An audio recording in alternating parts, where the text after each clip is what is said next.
Hello everyone and welcome to the very first video of our channel, Tom and AJ's Journey to America. We are two Year 10 students studying in Australia who have a passion and a drive to go to America for uni. We'll cover all sorts of topics on this channel, the SATs, the ACTs, extracurriculars, Common App essays, supplemental essays, our classes in Year 11 and 12, and also just some cool blogs to keep fresh. And if you didn't understand half of what was said last sentence, that's completely fine, don't stress. We'll explain it all to you in coming videos. To start off with, we're just going to start by introducing and talking a bit about ourselves. Welcome to our journey to America. So to everyone, hey, I'm Tom. This is my mate Agam. Our favorite hobbies. My favorite hobby is probably cooking. I love cooking and do lots of advocacy work as well. How about you, Agam? So my name is Agam Johal, and I love solving problems. And if it's like puzzles, chess, mathematical problems, I just love solving problems. So that is my favorite hobby. And yeah, so Tom, what's your favorite pastime? My favorite pastime, I love cooking. I love cooking. Ever since I was a really young kid, I've loved cooking, loved baking. And about 8 to 10 weeks, not 8 to 10 weeks ago, 8 to 10 months ago, I went vegan. And so I've been cooking vegan ever since. So that's been great. And you, Cool. what's your favorite pastime? So my favorite pastime is chess, and I have joined a lot of competitions for chess, and it's a really good game. It's like me being a general, ordering my soldiers to do this, kill people. It's a really good game to start your brain and to solve problems. So yeah, that's my favorite pastime. So solid. All right. So on to how we met. So we met in primary school. We now live in different states, unfortunately. But yeah, we met at primary school, and we were great friends. Our extracurriculars. I'm part of School Strife for Climate. Here, this is me here speaking at one of the rallies. So I've been part of School Strike for it's almost 18 months now, just under. So being part of the local group, but also Australia wide, and I've done a few international calls and that sort of thing. I'm part of my local rugby club. We've been playing rugby for 2 years, and those 2 years we played it, we came second in both championships, which is kind of sad, but pretty cool as well. I'm part of the school council, so I'm a junior school captain, and I sit on the environment school council. And in primary school, I was an environment school captain as well. I'm a St John cadet, so with St John Ambulance, and a youth leader there. This YouTube channel with Gum and I, and also Top Intelligence, which you guys should go subscribe to. I've done some debating competition at school. Heaps of fun. I've done the ethics Olympiad, which was heaps of fun. We went out, me and some mates, after a day. We went out and just discussed some topics with some other schools, which was tons of fun. And I'm currently doing Spanish accelerated course as well. And again, on to you. What kind of extracurriculars do you do? Oh, so as you can see, I'm a little kid with a big racket here. I love to play sports as well. I play tennis, soccer, and as I said already, I play chess. I have made a few chess school clubs in my own school. I have joined Artificial Intelligence for Good channel challenge, which is sponsored by Microsoft. So what you do there is you design a robot or an artificial intelligence that helps you, the humanity, and Microsoft helps you to code it. So that's really good. I have written quite a few blogs, and they are on medium.com. You should check it out. I have my own YouTube channel called Top Intelligence, and I do it with Tom Webster. You should go subscribe there. And I have also done debating, and I have recently been a book critic, which means I get free books and I get to review the books.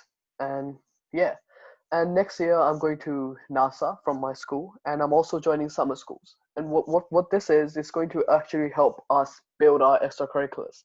And we'll help you also to build your extracurriculars so you can write in your application. Over to you, Tom. Awesome. All right. So what do we want to do post school? So in the American college system, you major in something or you minor in something.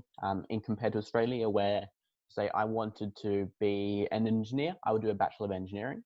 Whereas in America, you do a bachelor, but you but you major in different things and minor in different things. This could be law, this could be applied mathematics, this could be literature, this could be history, all sorts. So me, what my passion is, it's law and politics, and philosophy, international relations, and international relations, diplomacy, those kind of things. And also with my Spanish, that's helpful because I can speak to people in different languages. That's pretty cool. Nagam? Well, I really want to study artificial intelligence, so like computer science, engineering, mathematics, physics, anything that is related to computers or mechanism that really really gets me interested. So I really want to do that, and I think that's where my career would go. Nice. All right. On to our top 5 dream schools. So, um, high hopes for the future. My top 5 schools would be in no really particular order. Probably Harvard first, but the other 4 a real particular order: Stanford, Yale, University of Chicago, UC, and UPenn. Because they got very good liberal arts programs, and humanities programs, with humanities and social sciences, which is right up my alley. Nigam? Mine is going to be same basically. So Harvard, Stanford, MIT because of technology, Caltech, Georgina Tech, and I think that would be it. That's my top 5 universities that I want to go to. Awesome. All right. What inspires us to study in the States? Pretty obviously, the United States, they've got world-class education. They've got some of the best universities in the world. They've got the best law school in the world, Harvard Law, and this will, you could say, supercharge your career. And but not only that, but you will learn so much. Say if you were to study here in Australia, there's new experiences and culture. You're going to a new country, you're going to meet new people, meet new friends. You're going to be away from your family. You're going to learn so much, not just in the classroom, but also outside. There's better career opportunities with your, you say, highly prestigious university. You've got I guess access to greater firms to work for, and also in the Silicon Valley. Silicon Valley, in the States, they're very well known for tech. So they've got Apple and Google have their headquarters there, which is right up a Gums Alley, and some of the biggest law firms in the world have offices and headquarters in America, specifically in New York. So that would be something for me. Mhm. Also, the academic flexibility, because the bachelor in America is typically 4 years instead of the 3 years in Australia. You don't have to choose a major until after your second year. So you could, for the first 2 years, you could do a whole wide range of courses. You could do some in sports science, in maths, in law, in philosophy, in literature, all sorts of things. And then after the second year, you choose something to focus on, which really appeals to me because I'm not 100% sure still what I want to do. You also get to live on campus. We would live on campus because we would have travel. We would travel there. We wouldn't fly from Australia to the US every time we had a class. So we'd be living on campus, living with friends, which would be a complete new experience. But I know I would love. I'm pretty sure Agam would too. And the American college application system, so much more complicated, so much more difficult than the Australian one, but there's some pretty good reasons why. So you don't just get based. It's not just based on your ATAR. So your end of school, your result, the ATAR is the Australian Tertiary Admissions Ranking. So you get a score between 0 and 99.95. And universities look at that to see what courses you'd be best suited for. However, as an international student applying to America, we would take our ATAR, but they would also look at the American standardized tests, so the SATs and the ACTs, and the SAT subject tests, which we have to take, but you can take them all around the world. So there's more model centers all in different states and territories of Australia. They look at your extracurriculars, which we told you guys about above. You have to get letters of recommendations from your teachers as well. You have to write a common application essay. So that's about 650 word essay that you write, and it goes out to every school you apply to. And talking a little bit about yourself might be an experience or sometime where you learned something really really good, and you also have to write supplemental essays. So for different colleges, you have to write different supplemental essays. So it might be why this university, or what will you do after you graduate, or it could. There's some. I've heard some stories of people with some really really wacky supplemental essays, like supplemental essay questions, like what are your favorite foods? What TV shows do you watch? So some cool things like that. Cool. Yeah, so that's cool.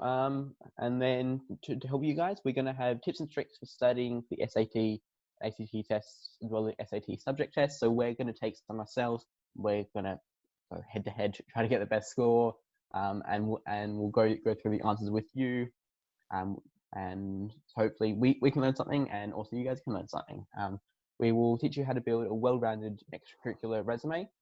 To I guess you because that's what American colleges is looking for. They're looking for extracurriculars, not just your grades. Look at how to write some really good common application essays when we get a little bit closer to the time, and looking at what kind of tips we need, what kind of things do you want to bring out in your essay, because it's only 600 words, and it's not much, but you need to fill a lot in there. And then some tips for the supplemental essay. So looking at how to best answer why this university questions, because they can be pretty hard to write well. And Agam, do you have anything to say here? No, you have summarized everything well. Just one more thing. If you have any personal concerns, like if you have that something that's not going well with your timeline, if you like probably older than us or younger than us, and you want to take more time in your extracurriculars, contact us via the YouTube comments, and we'll look at your application, and we will tell you what you should do to get to have your best possible application for the US admissions. And yeah, that's all I want to say. That's awesome. Yep. So tell us what you like, what you disliked about this video in the comment section below. If you like the video, give it a thumbs up. Subscribe to our channel and tell all your friends about our channel, because we would love to get as many of you guys watching as possible. We will see you all in the next video. Bye. Bye bye. See ya.